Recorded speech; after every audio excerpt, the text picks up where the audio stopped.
श्याम मेरो चंदा चकोरी श्यामा प्यारी, श्याम मेरो चंदा चकोरी श्यामा प्यारी। हमारे द्वारिका के पास एक संत रहा करते जिनका नाम था हिम्मतदास। म्यूजिक कम कर दो। हिम्मतदास जी का नियम द्वारिका के पास रहा करते डाकोर से थोड़ा आगे। उनका नियम था कि जब भी एकादशी आती तो दोनों पति पत्नी घर से तुलसी का एक गमला लेते, सिर के ऊपर रखते और ठाकुर जी का दर्शन करने के लिए मंदिर में पहुंचते। नित्य नियम यही चलता रहा। मंजीरे हाथ में होते और बजाते हुए चलते। सुबह सुबह दिन भर संकीर्तन होता, रात्रि को संकीर्तन सुन के जागरण सुन के फिर घर वापस आते। एक बार वो जब चले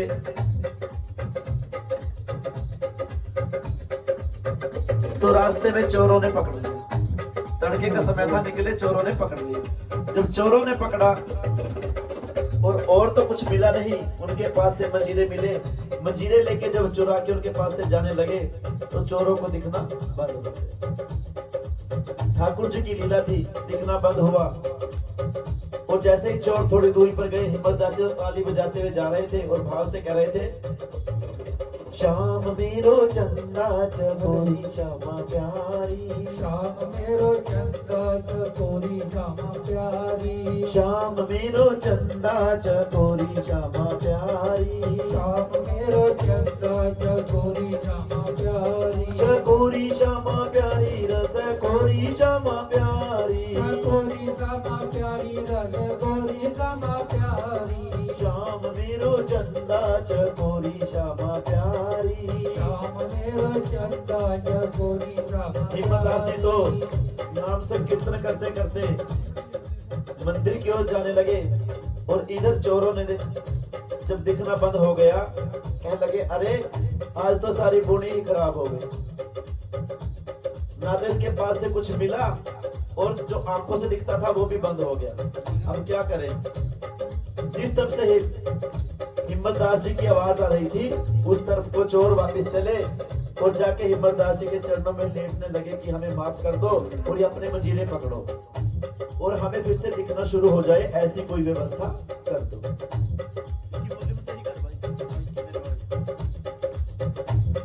तो कहने लगे कि हम तुम्हें ऐसी व्यवस्था तो करा देंगे, लेकिन तुम्हें हमारे ठाकुर का दास होना पड़ेगा। ये बात को सोच करके चोरों ने कहा कि हम इसको स्वीकार करते हैं। हिम्मतदास जी ने उनसे वो मंजीरे लिए और ठाकुर जी के मंदिर की ओर लेके प्रस्थान किया और चोरों को दिखना शुरू हो गया। चोर तो वहां से चले गए और हिम्मतदास जी का नित्य का नियम यही था। अब घर गए, जागरण संपूर्ण करने के बाद घर जाकर के फिर से वही नाम संकीर्तन, श्याम मेरो चंदा चकोरी श्यामा प्यारी, श्याम मेरो चंदा चकोरी श्यामा प्यारी। चकोरी श्यामा प्यारी रस खोरी श्यामा प्यारी, चकोरी श्यामा प्यारी रस खोरी श्यामा प्यारी। श्याम मेरो चंदा चकोरी श्यामा प्यारी, श्याम मेरो चंदा चकोरी श्यामा प्यारी। एक दिन उनके नगर में कुछ संत आए और संतों ने लोगों से पूछ लिया कि हमें कोई ऐसा घर बता दो जहां हम रहकर कुछ दूर रहकर समय रहकर कुछ समय हम रहकर के विश्राम कर सकते। चोरों ने कहा, संतों ने कहा कि हमें कोई ऐसा घर बता दो। अब हिम्मतदास जी बड़े गरीब परिवार से थे और गांव के लोगों ने शरारत में कह दिया कि हिम्मतदास जी बड़े स्वावलंबी है, संत से भी है, आप उनके घर जाओ। संत से भी जो थे लेकिन घर से बड़े निर्धन थे कि आप वहाँ भरपूर भोजन पानी की व्यवस्था हो जाएगी, आप वहीं जाइए।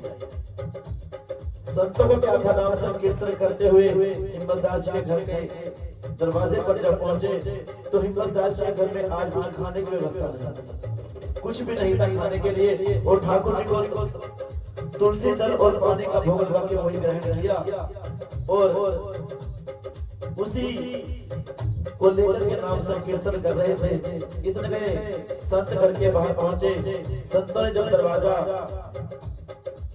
खटखटाया, दरवाजा खोला और पत्नी ने जब मालती उनकी जो पत्नी थी हिम्मतदास सिंह, जब उसने देखा संतों को बड़े भाव से कहने लगी, होनी मैं ऊंचे वाली अज संत मेरे घर आए, मैं ऊंचे वाली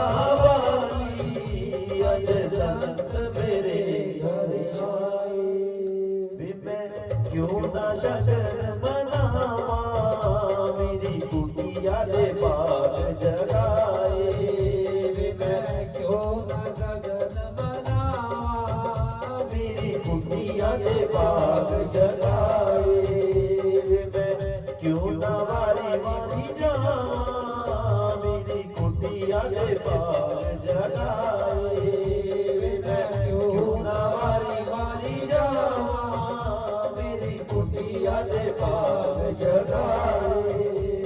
हिम्मतदास जी घर के बाहर संतों को देखा, निहाल हो गए, लेकर के संतों के लिए घर में आसन लगा दिया और दौड़ कर अपनी पत्नी के पास गए, मालती कि हाँ स्वामी कहिए ना, क्या घर में कुछ खाने की व्यवस्था है? और मालती ने कहा, स्वामी सब कुछ तो आपको पता है, हाँ तो ठाकुर जी को भी तुलसी दल पर आश्रित रहना पड़ा, घर में कुछ व्यवस्था नहीं।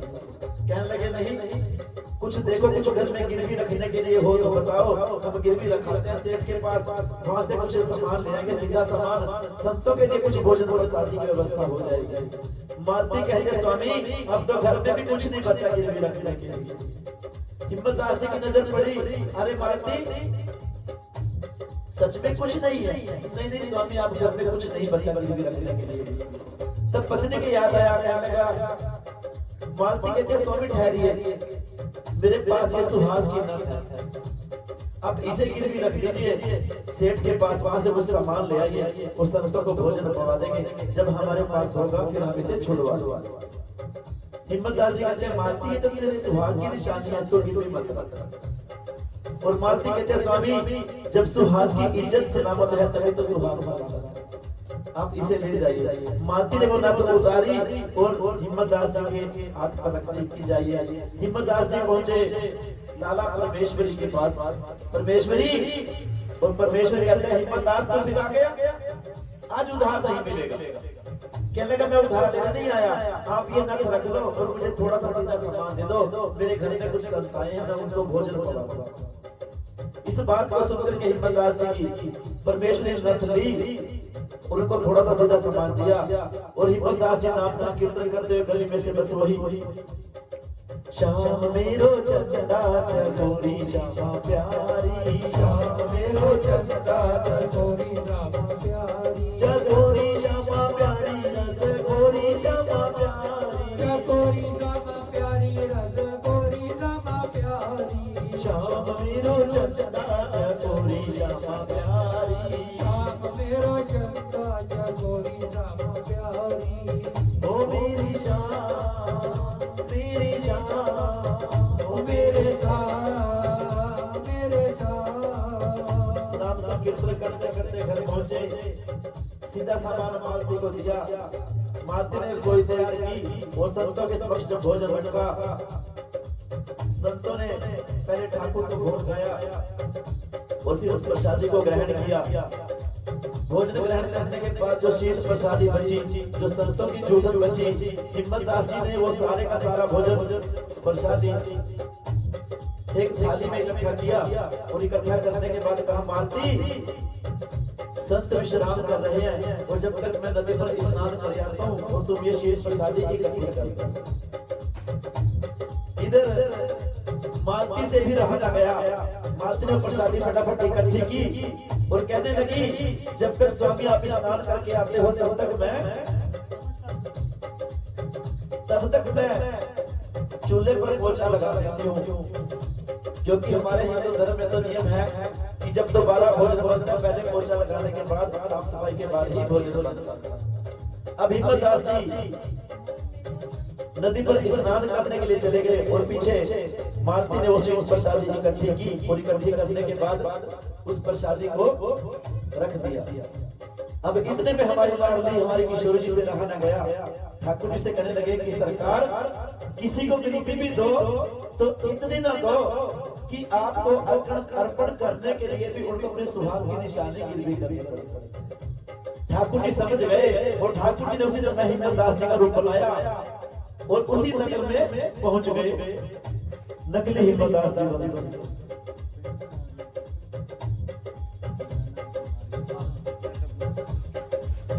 अब मालती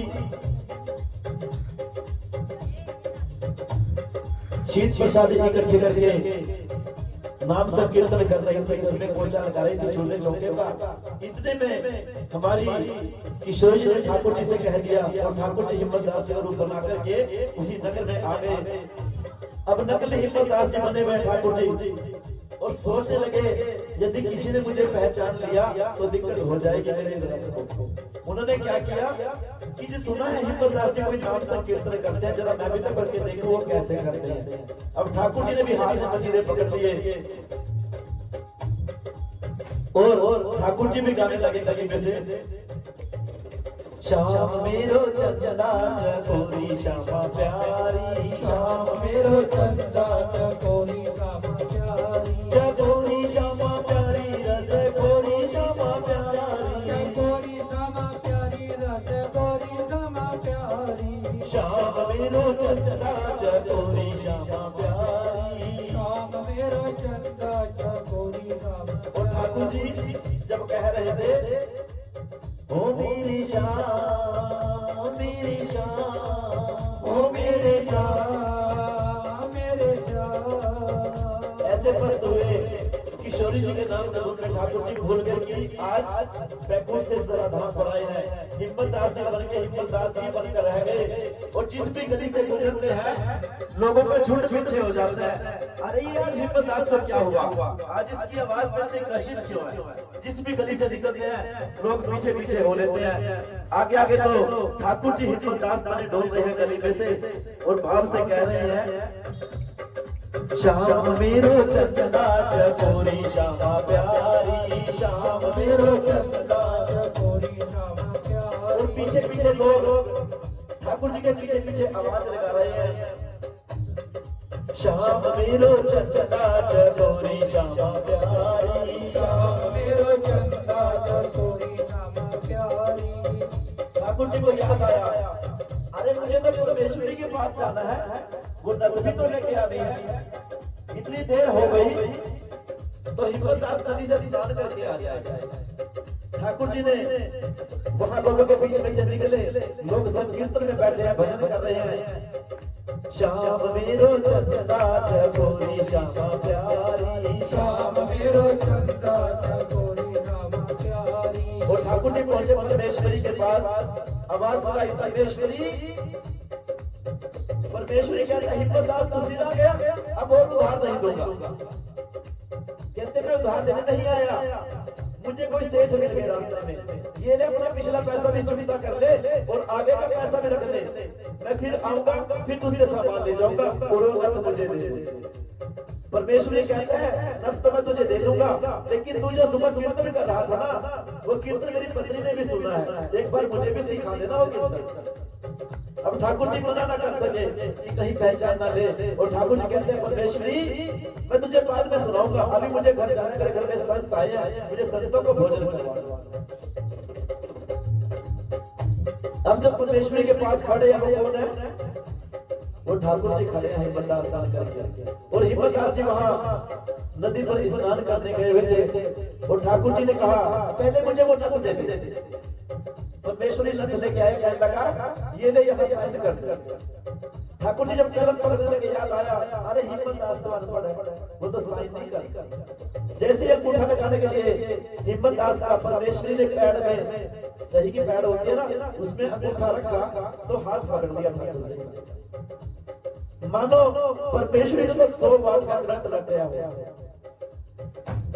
और वो परमेश्वरी नाम का लाला बस वो तो भाव से वहीं पर समाधि लगी और कह रहा है श्याम मेरो चंदा चकोरी श्यामा प्यारी। खूब ताली बजा के कहिए चंदा चकोरी श्यामा प्यारी, श्याम मेरो चंदा चकोरी श्यामा प्यारी, श्याम मेरो चंदा चकोरी श्यामा प्यारी। परमेश्वरी तो वहीं बैठा रहा और ठाकुर ठाकुर जी वहां से निकले और कहाँ पहुंचे?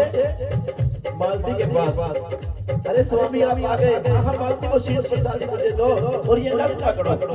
स्वामी नट कहाँ से आई? स्वामी नट कहाँ से आई? अरे मालती तू प्रश्न बहुत करती है। ठाकुर जी कह रहे हैं मालती तो बहुत प्रश्न करने लगी आजकल। मुझे रास्ते में संत मिल गए थे, उन संतों को मैंने नाम संकीर्तन सुनाया और वो संत मुझे कुछ पैसा देंगे, मैं परमेश्वरी को पैसा दे करके वो नथ तेरी ले आया। कहने लगे स्वामी ये नथ फिर कभी काम आ जाएगी, आप ऐसा कीजिए इस नथ को आप ही मुझे पहना दो। ठाकुर जी कह रहे हैं देवी मालती मैं नहीं पहनाऊंगा, तुम खुद पहनना।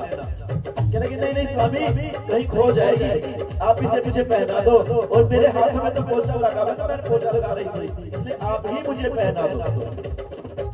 अब ठाकुर जी नथ पहना रहे हैं और किशोरी जी की ओर भी देख रहे हैं। किशोरी जी कहती है प्रभु मैंने आपको भेजा था हिम्मत दास की सहायता के लिए और आपने क्या कर रहे हैं?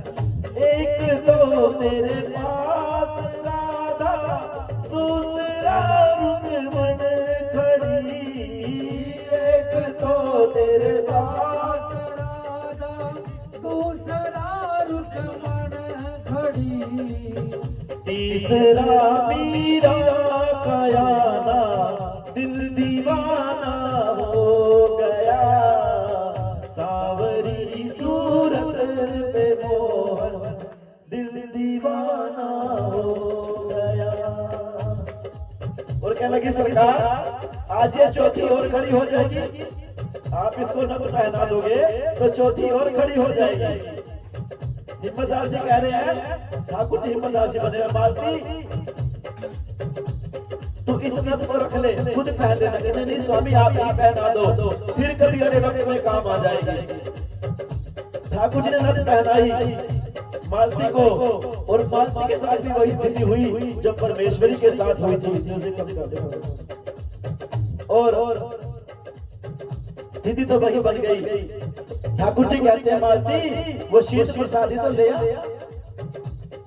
और मन में सोचने लगे तो देखूं इस शीश प्रसादी में ऐसा क्या है जो लोग मेरी झूठन खाते हैं, संतों की झूठन खाते हैं, मैं देखूं तो सही खा करके। मालती फटाफट से शीश प्रसादी लेके आई। ठाकुर जी ने प्रसादी ग्रहण की कि कहीं पीछे हिम्मत दास ना आ जाए और कहते हैं मालती हम जरा विश्राम करना चाहते हैं, अंदर कमरे में चले गए। मालती रसोई को बुहार रही थी, इतने में फिर बाहर से दरवाजा बजा दिया। दरवाजा जब बजा मालती ने दरवाजा खोला, सामने हिम्मत दास खड़े हुए थे। मालती देख के चक्कर में पड़ गई, अरे स्वामी आप बाहर कब गए? कहने लगा मालती मैं अंदर कहाँ था। और जब सामने देखा मालती के नाक में जो नथ पड़ी हुई थी, ठाकुर जी पूछने लगे, हिम्मत दास जी पूछते हैं अरे मालती ये नथ तो मैं परमेश्वरी के पास गिरवी रख के आया था, सीधा सामान लेके आया था, ये तेरे पास कहाँ से आई? अरे स्वामी भूल गए, अभी तो आपने पहनाई शीत प्रसादी आपने संतों की ग्रहण की और आप अंदर तो थे, आप बाहर कैसे गए? कहने लगे मैं अंदर चल मुझे दिखा मैं कहा था। अंदर गए, कमरे में देखा, कमरे में और हिम्मतदार जी कहते हैं मालती तुझे नथ पहनाने कोई और नहीं, साक्षात मेरा सावरिया सेठ ही तेरे पास चल करके आया था। दोनों आंखों से आंसू बहने लगे और दोनों पति पत्नी वहां से मंदिर की ओर प्रस्थान करते हैं, दौड़ते हुए जाते हैं, कहते हैं ओ मेरी शाम मेरी शाम मेरी शाम मेरी शाम मेरी शाम, शाम मेरो चंदा चकोरी श्यामा प्यारी, शाम मेरो चंदा चकोरी श्यामा प्यारी, शाम मेरो चंदा चकोरी श्यामा प्यारी, शाम मेरो चंदा चकोरी श्यामा प्यारी। और नाम संकीर्तन करते मंदिर की दहलीज पर